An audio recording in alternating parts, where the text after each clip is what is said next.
Hi, this is Summer with Summer's Tips and Stitches, and this is an early morning video. I haven't even spoken words yet until just now. I was gonna make a video last night after work, and after working a 10-hour day, but it was so hot here in Wisconsin. You know, it's one of the craziest things. We'll have winters where we're like negative 30 or 40 degrees and it's freezing. And then yesterday, the heat index was 90. Now, I know y'all in the South are like, what? We're at 100. But that's hot for us Wisconsin folks. So I took my kids to the pool. We have a city pool in Oshkosh that has water slides and a lazy river and a splash pad and a regular pool. So we went there, and I didn't get to film my video. That's why. So I thought, you know what, this morning I'll just get up a little bit earlier before work, make a quick video, hopefully be able to upload it before I get to school. So let's get cracking. Just talked a minute and 7 about why I didn't make a video last night. Okay, so this video is a review and a talk about a pattern or something I made. Ferris Wheel is the Lion Brand yarn. This is what I'm going to talk about. When I first bought this Ferris wheel, it was $4.99 at Walmart. It was 270 yards, 247 milliliters. There's about 3 ounces in here. It's a weight 4. It says to use a 7 or 4.5 millimeter needle or an H hook, 5 millimeter. And this is the colorway Cotton Candy.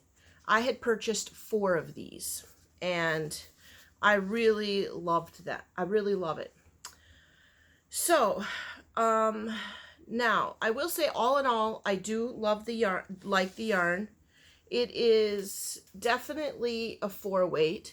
And similar to the ombre from Lion Brand, it kind of has a more rounded strand of yarn. What I ended up making with it was a baby blanket. And I didn't make a pattern. I didn't follow a pattern. And I'm sure this is a pattern out there. You know, and this is kind of like part of the talk. Is I sat down and I don't want to say I made it up because it's not that hard. It's a circular blanket. I just decided to do something different. And I crocheted a circle. You know, where you start with a magic ring with 12 double crochets. Your next row has 24 double crochets. And then the next row is when you start the pattern of 2 and 1, 1 double crochet, 2 and 1 stitch, 1 double crochet. And the next row goes 2, 2, 2 and 1, 2 and 2, and then 2 and 3, and 2 and 4. And so it finally grew to where my last row was 2 and 1 stitch and 29 double crochets between the next set of 2. And then on the end, I did this little scallop pattern. So it really was very nice. This is a thin blanket. It's not, I would say this isn't as thick as like a 4 Red Heart Super Saver. It's a little bit thinner. But that's basically what it looks like. The thumbnail for this picture, or for this video, will just be this circle blanket. So I'd never made a baby blanket that was in a circle before. And I liked how the colors blended and changed. For me, who is a person who really likes to color control my changing yarn, this came out really nice to me, smooth, and it didn't have any areas that really stood out to me that were horrendous in the color changing ways. They blended together. The colors blended together very nicely. And you also can barely tell where I moved from one cake to a new cake. Obviously, here's that line where I joined, because I did not do this in a spiral. I did this in circles. Okay, so so overall the yarn was nice. I didn't have any splitting. I didn't have any parts where I was trying to like frog it out, like if I did too many double crochets and that it would stick on itself, you know, and snag. The only thing that I kind of don't love about this yarn is there's areas where it's really fuzzy, for lack of a better word. where it gets real thick, where there's almost like a fiber burst. And then there's a few areas where it got real thin, where because they make this looks like a cord, it just looks like it got twisted real tight. And I've had that before with other yarns. I'm trying to think of something that I would have had it with before. And so it's inconsistent with its sizing. Like I said, there's some places that are kind of thick, and then every once in a while you'll come across an area that's super thin. And it only lasts for like maybe 1.5 double crochets.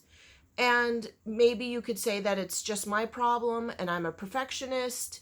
And when I'm looking at my stitches and I have a couple normal sized one and then one real skinny stitch because the yarn is so tightly spun at that spot, I was hoping to be able to find a good one to show you of a skinny stitch right next to a normal sized one because the yarn was so tight. I just don't like the look of it. Now, but otherwise, that's the only thing, is that this yarn is not consistent like this the whole time. You will get an occasional blimp of a really big, thicker part of fiber, and then an area where it's really tightly spun. Now, I've used 3 cakes altogether. This is the 4th. This blanket took almost exactly 3 cakes. I just have this little bit at the end that probably is only enough to make 1 flower to put on a baby hat. With this last cake, I hope to make a baby sweater. And then I'll have a baby sweater and or maybe, I guess maybe a hat. I don't know. I'm thinking either a sweater or a hat. But all in all, I really do like this. Now, my Walmart has dropped the price of the Ferris wheels. Now my Walmart is selling them for $3.47. And I don't remember what Joann's was selling them for. I do know that last weekend I think you could buy a cake and get one free, or buy one, get one 50% off. And they do have Ferris wheels at my Joann's. Obviously not at Hobby Lobby. So yeah, that is, that's my review of this yarn. I also should say it is 100% acrylic. And it can be machine washed, and it's dryable. Typically, though, I'm going to be honest, I don't really love drying yarn.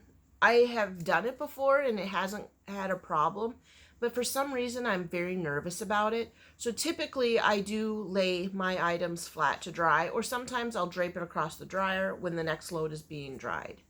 So I don't know if that's just a preference, but I really do love the color variations and the blending from one color to another. It's very much like the mandala yarn, where it fades gradually, which is why I don't think I mind so much when making this, unlike like the Karen cakes where it was a dramatic color change from one to another.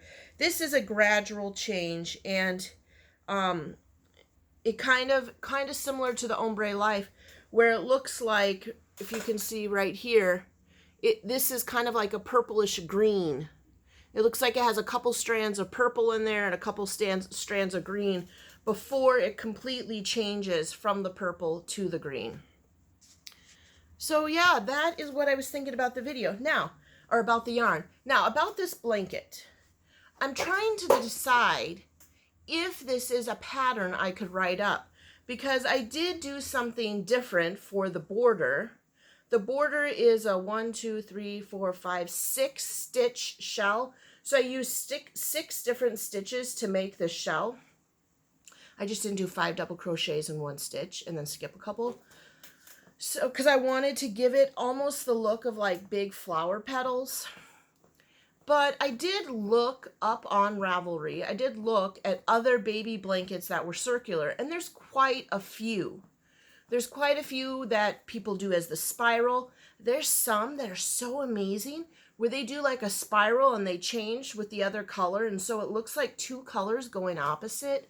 And then there's some that are circles that have V stitches, and so I just don't know, because even though I sat down and I crocheted this and I didn't reference a pattern and I didn't look anything up, if I were to write this down as a pattern, how do I know that somebody else didn't also come up with this idea? Because there's only so many combos of a stitch, you know, of these stitches that you could do.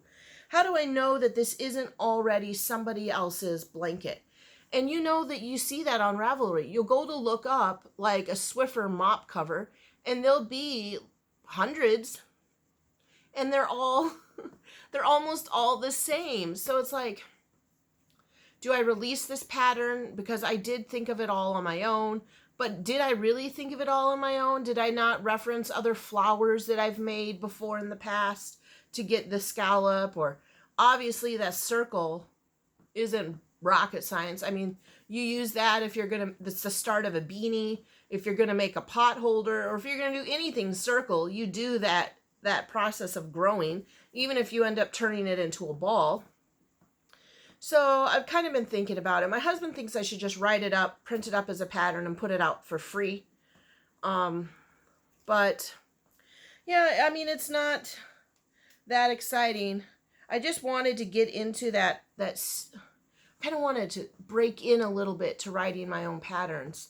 But I personally really struggle with this idea between what patterns already exist. How do you know what patterns are already out there? How do you know if your pattern is too similar to somebody else's pattern?